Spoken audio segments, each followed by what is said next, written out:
83번. 83번이 무슨 문제다? 위법성 조각 사유를 갖고 문제를 만들었죠. 그럼 위법성 조각 사유를 알기 위해서는 뭘 알아야 된다? 범죄 성립 요건을 아셔야겠죠. 되겠죠? 범죄 성립 요건은 세 가지가 있죠. 구성 요건의 해당성, 위법성, 책임성. 되겠죠? 요 세 가지를 모두 갖추어야지 뭐가 된다? 범죄가 성립되죠. 위법성 조각 사유는 위법성에서 빠져나갈 수 있는 거죠. 그러기에 위법성 조각 사유에 해당되면 범죄가 성립되지 않죠. 뭐 그런 내용입니다. 첫 번째 A. 광견병 걸린 개가 쫓아와 이를 피하려고 주인 허락 없이 남의 집 대문이라고 들어왔다. 이거 뭐에 해당됩니까? 긴급 피난에 해당되죠. 위법성 조각 사유 맞죠? B는 자신을 때리는 사람을 피하면서 어깨를 한 차례 밀쳤는데 상대방이 쓰러지면서 머리를 바닥에 부딪혀 부상당했다. 이거 뭡니까? 정당 방위죠. 자, 그러면 1번 틀렸죠? 2번은 왜 틀렸습니까? A, B 둘 다 위법성 조각 사유죠. 3번 A와 B의 행위는 범죄 구성 요건에 해당되죠. 왜? 남의 집에 뭐합니까? 허락 없이 문 열고 들어가는 거 범죄 구성 요건에 해당됩니다. 다음에 사람을 미쳐서 다치게 했죠. 범죄 구성 요건에는 해당됩니다. 하지만 위법성이 조각되죠. 그래서 뭐가 성립되지는 않는다? 범죄가 성립되지는 않죠. 됐죠? 그럼 4번은 정당행위가 아니고 정당방위이기 때문에 틀린 거고. 그래서 이런 식으로 범죄 구성 요건, 범죄 성립 요건과 위법성 조각 사유를 갖고 충분히 문제를 만들어낼 수 있다. 되겠죠? 여기에 선생님 교재보면 나와 있으니까 봐두셔야 되는 거고. 다음 84번이 뭡니까? 제형 법정주의로 출제가 됐죠. 이 범죄에서 어떻게 보면 가장 기본이면서 중요한 게 제형 법정주의죠. 범죄와 형벌은 법률로 정한다. 제형 법정주의. 그 파생 원칙이 나와 있죠. 뭐 관습행법 금지의 원칙, 소급입법 금지의 원칙, 명확성의 원칙, 적정성의 원칙, 유추에서 금지의 원칙. 되겠죠? 야, 그럼 이거 봐봐. 이거 뭐겠니? 이거 뭐겠니? 이게 여러분들이 관습형법 금지랑 소급입법 금지는 다 제꼈어요. 되겠죠? 관습입법 금지가 뭔지 소급입법 금지가 뭔지는 아시죠? 자, 그런데 이게 뭐 저도 이제 뭐 막상 할 때 보면 헷갈렸는데 명확성하고 유추해서 이걸 헷갈리면 안 되는 게 사실 이 법조항이 명확하지 않죠. 하지만 검사가 어떻게 했어요? 검사가 문헌상 상세히 기록하여야 한다라고만 규정하고 있을 뿐 허위로 작성하여서는 아니 된다라거나 허위 상황을 기재하여서는 아니 된다라고 규정하고 있지 않기 때문이다. 이게 뭔 소리야? 검사가 이 사람을 어떻게 해서 벌금에 처했어? 상세히 기록하여야 한다는 것을 지가 어떻게 해석했니? 허위나 허위 사실을 기록하여서는 안 된다고 지 스스로 검사가 지 멋대로 생각했죠. 검사가 무슨 원칙에 어긋난 거야? 유추에서 금지에 어긋난 거죠. 그래서 답이 몇 번이다? 3번 되는 거죠. 되겠죠? 그러니까 명확성이란 건 뭡니까? 말 그대로 명확해야 돼. 명확해야 돼. 명확해야 돼. 분명해야 돼. 분명. 되겠죠? 적정이란 건 뭐야? 만약에 뭐 사람이 장발장 생각하면 돼. 장발장. 빵 한 조각 훔쳤다고 몇십 년 동안 징역 살게 하면 됩니까? 안 됩니까? 안 된단 말이죠. 이게 적정한 거죠. 다음 유추해석이란 건 뭐야? 우리나라는 법으로 뭐 소, 돼지, 양 뭐 이런 가축을 함부로 도살해서는 안 된다 이렇게 적어놨거든요. 근데 그 가축을 가지고 지가 뭐합니까? 닭을 집에서 잡았다고 붙잡아가면 된다 안 된다? 만약에 닭 잡았다고 붙잡아 갔어. 그건 뭐를 한 거야 지멋대로? 유추 해석을 한 거지. 아시겠죠? 그러니까 이런 식으로 가장 단순하게 나올 수 있는 게 제형 법정주의가 뭔지를 물어볼 수 있고요. 제형 법정주의 파생 원칙 5가지를 뭐 한다고? 여러분들한테 물어볼 수가 있단 말이야. 아시겠죠? 그러니까 요 두 테마는 올해 시험에서 반드시 나올 거예요. 반드시. 근데 이제 국가직에서 뭐가 나올까? 국가직에서는 제형 법정주의를 초치했잖아요. 그래서 제가 봤을 때는 이 범죄 성립 요건 이걸 가지고 어떻게 된다? 한번 문제를 다시 만들지 않을까 싶네요. 되겠죠? 그리고 이제 제가 말씀드리는 게 이거를 이제 뭐 형법이라든가 형사소송법 이런 거 공부한 친구들 있잖아요. 그 내용하고 이제 직결되는 내용인데 직접적으로 연결되는 부분인데 거기서 공부하는 것처럼 우리 공부는 어떻게 된다? 할 필요가 없단 말이죠. 우리는 되게 기본적인 것만 나옵니다. 아시겠죠? 자, 다음 85번. 이게 이제 또 역시 거지 같은 문제였는데 근데 여러분들 이 문제는 또 지방직이야. 이 문제는 뭐 제가 말씀드리면 우리 교재랑 여기 내용 갖고 풀 수는 있어요. 풀 수는 있는데 여러분들이 또 이거죠. 못 들어본 내용이 나왔으니까 어떻게 된다고 또 고민은 하셨겠죠. 그렇다고 해서 못 푸는 문제는 아니에요. 자, 봅시다. 국민참여재판 옳은 것을 모두 골라라. 기억 법정형이 사형 무기징역 또는 무기금고에 해당되는 사항 사건에 대해 이까지는 여러분들 아시거든요. 근데 9명의 배심원 이건 여러분들 몰랐을 수가 있어. 그럼 뭐 한다? 물음표 해놔. 뒤에 거 모르겠잖아. 생각하지 마. 물음표하고 넘어가. 니어는 알지? 니어는 알지 너희들. 배심원은 피고인 유무죄에 관한 평의에만 관여하며 양형에는 관여하지 않는다. 아니죠? 그러니까 이게 왜 틀렸니 얘들아? 우리나라는 유죄, 무죄와 양형까지 다 해요. 근데 이제 우리나라가 다른 게 여기 보면 하나 있어. 이거 미음. 우리나라는 재판장은 판결을 선고함에 있어서 배심원의 판결과 의견을 반드시 따를 필요가 없죠. 이건 너희들 안단 말이야. 그러니까 미음 들어간 거 다 죽여. 그럼 1번하고 3번 날라가지? 되겠나? 그럼 리얼하고 비읍은 어떻게 돼? 공통분모니까 볼 필요 없지? 그럼 답은 몇 번밖에 안 나와? 2번밖에 안 나오지? 그래서 답은 어지간하면 낼 수 있었던 문제라. 그런데 나머지 내용이 됐나 지엽적이지.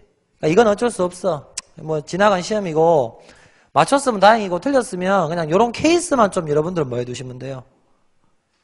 케이스만 좀 봐두시면 돼요. 기역, 리을, 비읍이 맞구나. 봐두시고 잠깐만. 그럼 니은은 왜 틀렸다? 유무죄와 양형에 관여합니다. 다음에 기니 D. D것은 왜 틀렸어? 민사사건 아니죠? 형사만 되죠? 그럼 틀렸고 리을 맞고요. 미음 틀렸고요. 다음 비읍도 이런 거 있어. 성폭력 범죄의 피고인이 국민참여재판을 원하더라도 성폭력 범죄 피해자가 원하지 않은 경우 법원은 배제 결정할 수 있다. 왜? 누구의 인권을 보호하자? 성폭력이잖아. 성폭력. 되겠니? 범죄 피해자 인권을 보호하자는 차원에서 이게 가능해. 되겠죠? 답은 나왔어. 답은. 근데 이제 이게 제가 항상 말씀드리잖아요. 시험은 실력은 다 비슷하다 보시면 돼요. 합격권에 있는 학생들은 실력은 다 비슷한데 요령이 합격을 좌우하는 거지. 근데 요령이라고 해서 야매가 아니고요. 야매 아닙니다. 정석입니다. 모르는 게 나왔을 때는 애매한 게 나왔을 때는 생각하지 마. 시험 끝날 때까지 해결 못해. 옳은 거 찾으라고 해서 꼭 옳은 거 찾지 마. 틀린 걸로 답 낼 수 있어 얘들아. 되겠죠? 그런 요령을 좀 학습합시다. 다음 86번 범죄 성립 3요소 A씨에 대한 설명을 옳은 것은 자 행위 구성요건에 해당되는 행위입니까? 아니요? 그럼 이거 아무것도 아니지? 아니 적법한 행위죠. 범죄 아니란 말이죠. 구성요건의 해당성에도 포함이 안 된단 말이죠. 예. 구성요건의 해당성 포함되죠? 위법한 행위입니까? 아니요. 그럼 A는 뭐야? 위법성 조각사유죠. 예. 그럼 위법성 조각사유 안 된단 말이지.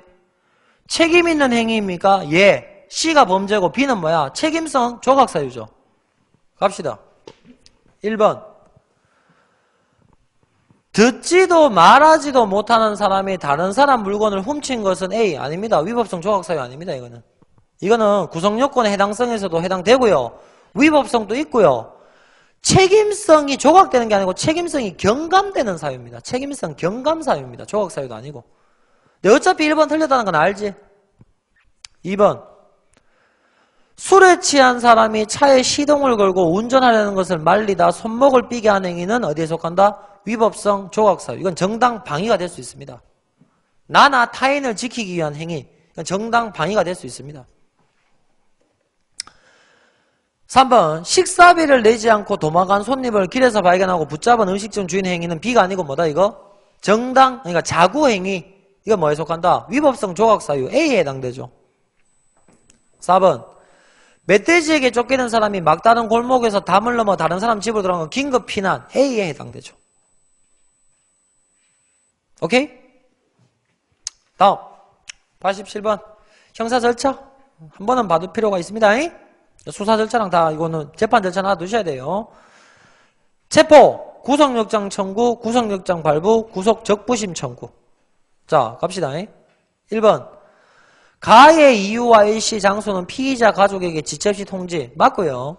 2번 나가 없는 경우에도 피의자에 대해 구속영장이 택도 없는 소리. 구속영장 청구는 검사가 하고 구속영장 발부는 누가 하고? 판사가 하고. 되겠죠? 그래서 여러분 이거 잠깐만 이거 간단하게 얘기를 해볼까? 구속영장 청구랑 그러니까 이게 구속영장이 발부됐잖아요. 발부가 됐어요. 그럴 경우 내가 뭐 할 수 있다고? 다시 법원에 내 구속이 정당한지에 부당한지에 대해서 뭐 할 수 있다고? 구속 적부심을 청구할 수 있습니다. 이 구속 적부심 청구도 어디서 담당한다? 법원에서 담당하는 거죠. 되겠죠? 그러니까 이게 영장과 구속 적부는 성격이 좀 다른데, 근데 뭐 그까지는 우리가 사실 할 건 아닙니다. 뭐 형사소송법 이런 데서는 자세하게 할 거고. 다음에 3번 맞죠? 구속영장 발부는 법관이 한다고 맞죠? 다음 4번 구속 적부심 심사 청구는 누가 합니까? 피의자가 하는 거죠. 되겠죠? 뭐 검사가 해주고 이런 거 아닙니다. 피의자가 하거나 피의자 가족이 하거나 변호인이 하거나 뭐 이렇게 할 수 있는 거죠. 되겠죠? 다음. 그래서 여러분들 여기 보시면 뭐 피의자 권리보호 아니 얘들아 너 피의자와 피고인은 완전 다른 개념이 돼. 피의자는 수사상의 신분이고요. 피고인은 재판상의 신분입니다. 이거 여러분들 반드시 알아두셔야 돼요. 됐고 다음에 88번 행정상 손해배상과 손실보상 옳지 않은 것은 이것도 뭐 제가 봤을 때는 올해 어느 테마든지 한 문제는 나올 것 같습니다. 그래서 이제 행정상 손해배상은 다른 말로 국가배상이라 부른다. 그래서 뭐 위법한 직무행위로 인한 배상책임 당연히 맞고요. 다음 이것도 있죠. 영조물 하자로 인한 배상책임 이것도 뭐라? 행정상 손해배상 국가배상에 속한다는 거 알아두셔야 되고 다음 뭐가 있다고? 행정상 손실보상 적법한 행위죠. 되겠죠? 자 가자. 근데 여러분들 이건 뭐 제 자랑이 아니고 이거 사실 이 문제는 제가 뭐 똑같은 문제도 풀어봤었는데 근데 재밌는 게 뭐 국가적 문제를 알면 서울시 답을 바로 낼 수 있어요. 얘들이 이제 문제 낸 포인트 보면 자 가자. 행정상 손해배상과 손실보상제도에 대한 설명 옳지 않은 것은 1번 공무원 직무상 불법행위로 인해 발생한 손해에 대해서는 행정상 손해배상을 청구할 수 있으며 그 손해에 대한 입증 책임은 그것을 주장하는 피해자가 부담한다. 이것도 제가 앞에서 말씀드렸죠. 답답한 놈이 뭐 해야 된다고? 우물을 파라 그랬죠. 답답하니까 지가 책임을 증명을 해야 되는 거죠. 맞는 말이고. 2번. 행정상 손해배상은 공무원의 직무상 행위로 인해 손해를 받은 국민이 정당한 배상을 국가 또는 공공단체에 청구할 수 있는 제도이므로 야야야야 이것도 아까 얘기했었지. 해당 공무원도 당연히 뭐가 있어요.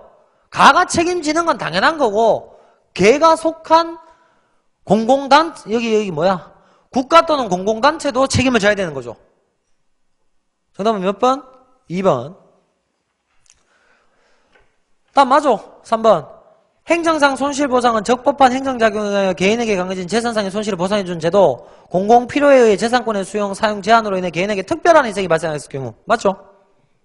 다음 4번. 나오잖아. 행정상 손해배상은 행위자 책임에 입각한 과실책임주를 이념을 하고 있는데 비해 행정상 손실보상은 공평부담 원칙에 기초한 무과실책임주를 이념을 하고 있다. 맞죠? 그래서 1번, 3번, 4번 내용은 다 맞는 내용이니까 정리해 두셔야 되고 2번에서는 해당 공무원도 책임을 진다. 이렇게 정리해 두시면 되는 거죠. 이건 뭐 개념 이론이니까 정리해 두시면 되고. 다음 89번. 내 미쳤구나. 라나가 아니고 가나입니다. 가나. 내 이런 실수를 왜 했지? 갑니다. 가. 1번 A법 2조. 국가나 지방자치단체는 공무원 또는 공무를 위탁받은 사인이 직무를 집행하면서 고의 또는 과실로 법령을 탄핵해서 뭐다? 이게 우리가 알고 있는 뭡니까? 국가배상, 그 행정상 손해배상에서 뭐다? 위법한 직무 집행 행위로 인한 배상 책임이죠. 다음 나 A법 5조. 도로, 하천, 그 밖의 공공영정물 나왔죠? 영조물 하자로 인한 배상 책임이죠. 이거 둘 다 어디에 속한다? 행정상 손해배상에 속하는 거죠. 이 문제는 뭐를 물어보지 않았다? 행정상 손실보상을 물어보지 않았죠. 자, 갑시다. 1번 뭐에 대한 설명입니까? 행정상 손실보상에 대한 설명이죠. 그래서 틀린 거죠. 2번 역시 뭐에 대한 설명입니까? 행정상 손실보상에 대한 설명이죠. 다음 3번은 뭐에 대한 설명입니까? 행정상 손해배상의 위법한 직무집행 행위로 인한 배상 책임이죠. 이거는 나가 아니고 가에 해당되는 거죠. 정답은 4번이고요. 되겠죠? 5번 이거는 뭐에 대한 설명? 행정상 손실보상에 대한 설명이죠. 그래서 뭐 결론을 말씀드리면 작년 같은 경우도 국가직 문제를 푼 친구들은 서울시 문제도 풀 수가 있었죠. 하지만 뭐 국가직을 내고 서울시를 이렇게 동시에 내는 친구가 많지 않았다는 게 또 문제긴 문제고. 그러니까 여러분들이 올해도 시험을 치실 때는 물론 국가직에서 우리는 쇼부를 치겠지만 그래도 뭐 어떻게 될지 모르니까 다 쳐봐야겠죠. 그래서 그때 시험 대비를 할 때는 가장 중요한 게 뭐야? 국가직은 당연히 뭐 완벽하게 하고 들어갈 거고 지방직 칠 때도 국가직 문제는 반드시 보셔야 된단 말이에요. 다음 서울시 칠 때도 국가직 지방직은 반드시 보고 들어가야 된단 말이에요. 그게 이제 시험 대비의 가장 기본적 내용이죠. 다음 90번. 이게 이제 여러분들 이게 재밌는 게 여기 봐봐. 90번하고 이거 89번하고 봐봐. 이 문제가 똑같죠? 좀 이거 야, 너는 왜 문제 똑같은 거 왜 실어놨니? 이제 이게 제가 말씀드리는 게 이 90번 문제가 이게 제가 이거를 보고 서울시를 보고 이 문제를 찾은 게 아니고요. 서울시 문제를 보고 이 문제를 찾은 게 아니고 이 문제는 제가 작년 초에 문풀할 때 있던 문제예요. 아시겠어요? 작년 초 자료 보면 뭐 모분께서 보여줄게. 그러니까 이제 제가 말씀드리고 싶은 거는 이런 식으로 공무원 시험이 우째거나 저째거나 어떻게 된다고. 그러니까 제가 이거를 또 찾았던 게 어디서 찾았는가? 그러니까 제가 서울시는 뭐 거의 뭐 100% 적중이에요. 서울시는 내가 서울시에서 수업을 해야 되는데. 그러니까 이제 근데 이게 어차피 얘들이 어디서 벗어날 수 없다고? 수능에서 벗어날 수 없는 애들이잖아. 수능 사탐에서 벗어날 수 없기 때문에 이런 식의 소스를 갖고 와서 문제를 낸단 말이에요, 얘들아. 그러니까 제가 뭐 서울시만 일치한 게 아니고 뭐 국가직인가 지방직 그것도 뭐 그 입법 그거 관련 내용도 제가 일치했고 뭐 되게 일치한 내용이 많단 말이에요. 그러니까 그게 어디서 왔다고? 이 교과 자체가 수능에서 넘어온 교과이기 때문에 수능을 벗어날 수가 없단 말이에요, 얘들아. 아시겠죠? 그러니까 제가 올해 시험에 나올 수 있을 만한 것들은 다 건드려 드릴 테니까 그건 걱정하지 마십시오. 어차피 딴 거거든요. 작년 문제만 보면 되거든요. 작년 수능 치기 위해서 봤던 문제들 그거 제가 다 해드릴 테니까 그건 걱정하지 마세요. 되겠죠? 자, 90번. 아, 그냥 뭐 했던 문제죠. 했던 문제죠. 가가 이제 뭡니까? 위법한 직무집행 행위로 인한 배상이고, 나가 뭡니까? 영조물 하자로 인한 배상 책임이죠. 됐죠? 그럼 옳지 않은 것은, 야, 이거, 너희도 이거 봐놔야 되네. 1번은 맞지? 되겠죠? 훈련지를 살펴보고 복귀하던 중 사고를 일으켰다. 그 행위는 가해 직무집행에 해당된다. 맞습니다. 공무원이 일을 하다가 사고가 난 거죠. 이거 맞습니다. 다음 2번. 맞죠? 경찰관 시위원장에서 질서유지관 시위창까지 다치게 한 경우 경찰관은 가해 고의 또는 과실이 인정될 수 있다. 맞죠? 다음. 뭐뭐시로부터 등굣길 교통 지도를 위탁받은 노인이 한눈을 판 사이 사고가 발생했다. 해당 시는 가해에 따라 손해배상해야 된다. 맞죠? 이거 다음 어디에 속한다? 위법한 직무집행 행위로 인한 배상 책임에 해당되는 거 맞습니다. 자, 근데 4번이 왜 틀렸어요? 며칠 전 폭우로 인해 훼손된 제방도로를 걷던 행인이 강물에 빠져 익사했다. 이거 어디에 해당된다? 영조물 하자로 인한 배상 책임에 해당은 되죠? 그런데 그 유적은 나에 따라 담당 공무원의 과실 입증, 이거는 영조물 하자에서는 뭡니까? 담당 공무원이 뭘 할 필요 없다? 야, 담당 공무원의 과실 입증해야 되는 건 어디야? 뭐밖에 없어? 위법한 직무집행 행위로 인한 배상 책임밖에 없단 말이야. 그래서 이걸 정리하라고. 이건 정리하기 좋은 문제라고. 오케이? 일단 여기까지만 봐두시면 될 것 같습니다. 5단원은. 근데 뒤에도 문제가 있긴 있으니까 보긴 봐야죠. 자, 91번. 이 청소년은 여러분들이 청소년이 아니니까 제가 봤을 땐 10안 나올 것 같습니다. 자, 오늘 가벌병이 각각 A, B, C를 때려서 상해를 입혔다. 아이, 나쁜 놈들. 가벌병은 청소년 보호법상 청소년 맞지? 가벌만 아직 청소년. 특히 갑은 형사 미성년자. 병은 한 달 전에 만 19세. 재수없네. 모두 자기 행위의 책임을 변식할 수 있는 능력이 있는 자잖아. 을만 그런 능력이 없어. 이거 책임성 없네. 자, 가자. 1번. 갑은, 이거 보기 아닙니다. 제가 이거 이제 보기를 이거 선지로 바꾸면서 제가 이걸 안 바꿨네. 그냥 옳은 것을 고르면 되죠. 1번. 갑은 A에게 가한 상해로 인해 형벌을 받지 않는다. 아니죠? 갑은 아직 청소년인데, 갑은 형사 미성년자죠. 형사 미성년자도. 근데, 틀린 거니까 어떻게 된다고? 형사 미성년자는 뭐라고요? 형벌, 실형을 선고받지는 않죠. 그래서 받지 않는다. 맞죠? 다음 2번. 을은 아직 청소년인데 갑은 형사 미성년자죠. 그럼 을은 뭐가 된다고? 소년법상 뭐가 된다고? 범죄 소년에 해당된다. 맞는 말이고요. 이거 여러분들 우리 교재 보면 그 청소년 그거 정리해 놓은 거 있거든요. 그거 한 번만 봐두시면 돼요. 근데 제가 이 내용 또 우리 교재는 없잖아. 여기는 없잖아.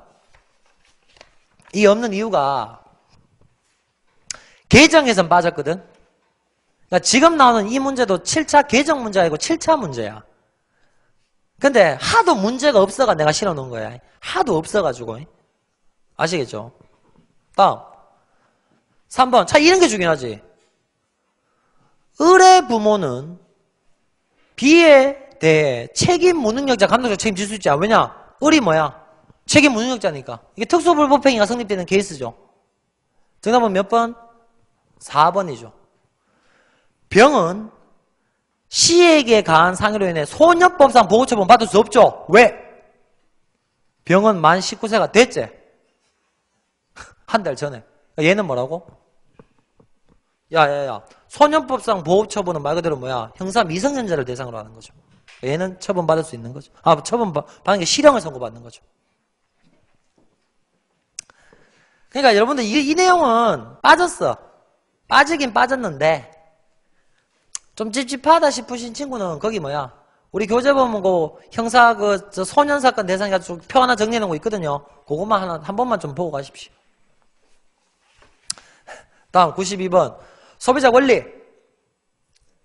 답은 1번이지. 근데 여러분들 재밌는 게 이 문제가 작년 수능에서 나왔거든요. 제가 그거는 나중에 보여드릴게요.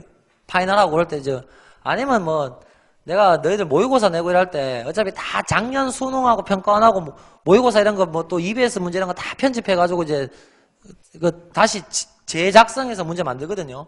그러니까 뭐 거기서도 이제 실릴 수도 있을 거고 나중에 파이널 모의고사 형식으로 할 때도 실릴 수 있을 거고 이건 작년 수능에서 나왔던 문제입니다. 이거는 나오면 뭐 절대 틀릴 문제는 아니라. 정답은 몇 번이다?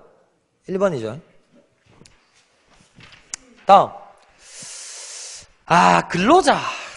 이 부분 또 사실 여러분들이 공무원도 근로자잖아요.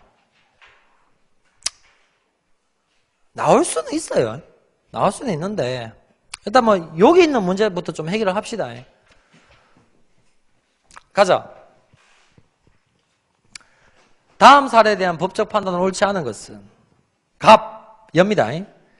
입사할 때 회사의 요구로 노동조합에 가입하지 않는다는 서약서와 혼인하면 퇴사한다는 서약서를 모두 자필로 써서 제출. 아무리 자필로 써서 제출했건 뭐하건 이거는 뭐야? 이 계약 자체는 무효. 한편 갑의 직장 동료 을 남은 사무실에 갑과 을만 있으면 종종 업무를 돕는다며 성적인 농담을 하거나 속삭이듯 기에 대고 말하겠다. 이년의 갑은 성적 굴욕감을 느꼈다. 갑시다. 1번 맞죠? 됐죠? 2번 갑은 을의 행위로 인해 발생한 손해에 대해 을에게 배상을 청구할 수 있다. 당연하죠? 손해배상 청구 가능하죠? 다음 4번 봐봐. 을은 갑에게 한 행위로 인해 사업자로부터 당연히 징계받을 수 있죠. 자, 근데 3번이 왜 틀렸는가? 갑이 노동조합에 가입하여 회사가 갑을 해고한 경우 그 해고는 유효하다. 아니죠. 왜냐? 이 자체가 뭐였기 때문에? 무효기 때문에. 그래서 요즘에 근로자 같은 경우는 그거 있잖아요. 그거 있잖아요. 성희롱 예방 뭐 이런 거. 그런 게, 잠깐만요. 여기 보면 뭐 이제 성희롱 이런 것도 있거든요. 그러니까, 여러분들 일단 여기 내용 좀 봐두세요. 여기 내용. 일단은 요게 온전한 7차 개정이거든요. 일단 요 내용을 완벽히 숙지하세요. 요 페이지를. 요거를. 그러면 뭐 적으면 2문제, 많으면 한 3개, 4개는 해결될 겁니다. 요거. 그러고 좀 이제 뭐 찝찝한 친구들이 있으면 우리 교재를 조금 이제 살펴보시면 돼요. 근데 교재는 제가 말씀드렸죠. 7차랑 개정이랑 다 들어가 있다고. 그래서 제가 수업하면서도 이건 필요 없다고 날린 거 있죠. 그건 아예 안 보셔도 됩니다. 아시겠죠? 다행히 제가 이건 안 나온다고 날린 거 나온 거 한 개도 없어요. 작년 시험에서 참으로 다행인 게. 다음 94번. 법적으로 타당한 댓글을 단 사람. 저는 지난 2월부터 5월까지 약 4개월 동안 카페에서 일을 했습니다. 2달 동안 임금을 받았지만 그 다음 달부터 임금이 밀리기 시작하더니 현재 2달 동안 임금을 받지 못했다. 어떻게 해야 하나요? 갑. 고용노동부에 진정서 제출하면 되죠. 을. 부당노동행위. 여러분들 이거 헷갈리면 안 됩니다. 얘는 임금을 못 받은 거지 부당노동을 한 건 아닙니다. 아시겠어요? 부당노동이란 게 뭡니까? 근로기준법을 어긴다거나 계약을 위반한 노동이 부당노동이죠. 여기서 야가 임금 못 받은 내용만 있지 부당노동했다는 내용은 없죠? 되겠죠? 을은 어떻게 된다? 틀린 말입니다. 다음 병. 민사소송을 제기해서 그렇지 강제집행 가능하죠. 법원에서 판결 받으면 뭐합니까? 강제집행 가능하죠. 정 나오잖아. 민사소송 이전에 우리 앞에서 배웠지? 뭐를 할 수 있다고? 가압류할 수 있다고 배웠죠. 정답 몇 번? 4번. 근데 물론 가압류하면 보석금 내면 바로 또 가압류는 풀려. 그러다도 안 하는 것보다는 어떻게 된다고? 하는 게 맞다. 되겠죠? 일단 여러분들 5단원은요 딱 나올 거는 2단원이야. 5의 1 범죄 성립 요건 위법성 조각 사유 다음 뭐 책임성 뭐 됐고 위법성 조각 사유 다음에 재형법정주의 일단 요 테마는 뭐 내년에 올해 뭐 확실히 왔다고요. 근데 혹시 모르니까 수사 절차랑 재판 절차 피의자 피고인 요런 내용들은 여러분들 숙지는 해 두셔야 됩니다. 다음에 뒤쪽에 나오는 뭡니까? 국가배상제도, 행정구제제도, 행정상 손실보상과, 행정상 손해배상과 행정상 손실보상. 행정상 손해배상이 두 가지 있다는 거. 위법한 직무를 하는 거랑 영조물 하자라 있다는 거라. 다음에 각각의 내용들은 다 알아두셔야 되고. 근데 제가 봤을 때는 우리 문제만 잘 풀어봐도 내용 정리는 다 될 거예요. 그래서 일단 요 테마는 반드시 나오는 테마라 보시면 되고요. 나머지 3, 4, 5, 뭐 청소년, 소비자, 근로자는 뭐 이게 안 나올 것 같은데 혹시 뭐라 찝찝하니까 여기 거 내용 한번 봐두시고 여기 거 요 내용 일단 7차 개정으로 봐두시고요. 그다음에 거기에 관련된 문제는 제가 작년에 시행됐던 시험을 가지고 만들어가지고 다시 드릴게요. 그래서 그걸로 확인하시면 될 겁니다. 되겠죠? 일단 여기까지 이제 법과 정치가 끝이 났고, 다음에 이제 다음 주부터는 이제 경제를 해야 되죠. 경제. 근데 제가 또 경제 시작하기 전에 미리 말씀드리는데, 너희들 경제 문제 절대 어렵게 안 나왔디. 경제 문제는 지역적으로 나온 것도 없고요. 아까 전에 내가 시장 나왔던 거 있죠. 시장. 그게 7차 내용 나왔던 거. 그거 말고는요. 국가직, 지방직, 서울시 시험에서 경제 문제는 쓸데없이 택도 없는 내용 나온 문제 없어. 그거 제외하고는. 그러니까 쉽게 말하면 아는 학생들은 너무너무 쉽게 풀어. 근데 모르면 틀리는 문제라. 근데 제가 또 경제를 맨 뒤에 하는 이유가 그거죠. 그래도 일단 좀 앞에 좀 마무리 좀 지어놓고 또 어려운 게 가야 되는 거고. 일단 여러분들 경제도 역시 저 데스크 가서 그거 답지 달라 그러고요. 답지 받으셔가지고 풀어보시고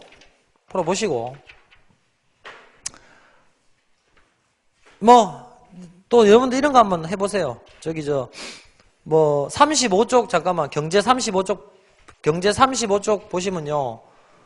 환율 문제가 나오거든요. 그죠? 근데 이거 봐봐. 지방직, 예시문항, 국가직, 뒤에 넘기면 서울시. 이런 식으로 뭐 작년 문제랑 재작년 예시문항 뭐 다 나왔었죠. 이런 건 올해도 무조건 나온단 말이에요. 일단 이런 테마부터 좀 미리미리 하자. 정리를 하고 들어오면 여러분들이 수업이 되게 효율적이 돼요. 공부도 미리 했고 수업을 통해서 정리도 제대로 되고. 그래서 그런 내용부터 여러분들이 좀 찾아보세요. 그리고 올해 제가 나올 만한 주제들은 또 말씀을 드릴게요. 뭐 탄력성이라든가 실현율이라든가 중요한 주제인데 안 건드렸던 거. 그런 식으로 정리 마무리를 하시면 되는 거예요. 되겠죠?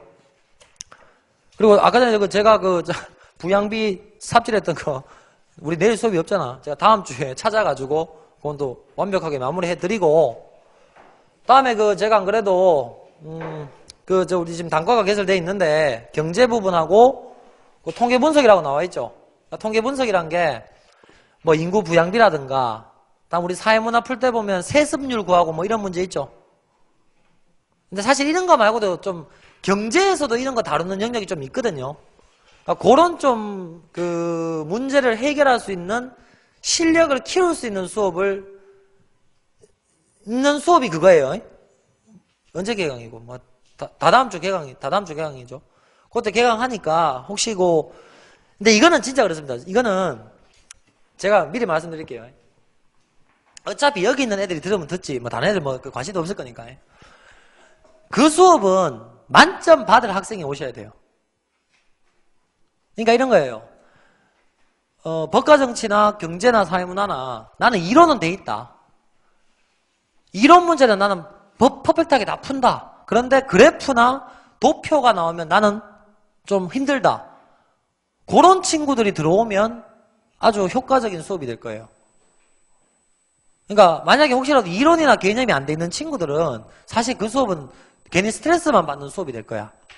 왜냐? 근데 제가 봤을 때 이론 개념만 돼도 90점은 나오거든요. 90점은 나오거든요. 이론적으로. 그러니까 나는 그 이상의 점수 95점이나 만점을 받아야겠다.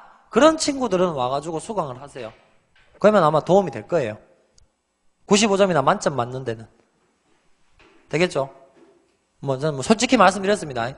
물론 나의 한 명이라도 도움은 좋은데, 그렇다고 해서 필요 없는 수업을 들으면 또 여러분들 손해니까 그건 제가 미리 공고를 말씀드릴게요. 자, 다음 시간에 경제 좀 풀어오십시오. 최소한 어디까지? 경제가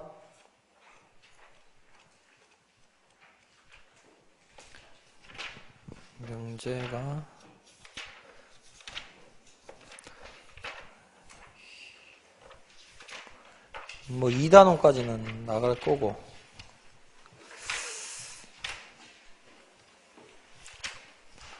29번까지 탄력성까지는 여러분들 좀 다 풀어오십시오. 29번 탄력성까지. 그래서 데스크에서 답지 받아 가셔가지고요 채점 해보고 그러고 그 테마랑 그거 좀 찾아보고 오세요. 자, 수고하셨습니다.